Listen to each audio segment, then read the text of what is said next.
অচেনা আলো দিয়ে মোড়া নগরীর থেকে এসেছি। তোমার অচেনা দালানে যত পাখি আছে বলেছে আমাকে যা বলার আছে। চুপ করে আমি সেই সব কথা শুনেছি, আমি শুনেছি, আমি শুনেছি।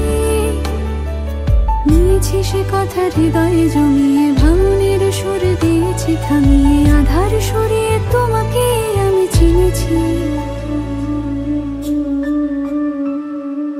তোমাকেই ভালো লেগেছে তাই তোমার উঠোন সাজিয়ে দিলাম মন ভালো করা আলোয়। তোমাকেই মনে ধরেছে, দেখো কেটে যাবে, ঠিক কেটে যাবে বেশ দুজনে মন্দ ভালো।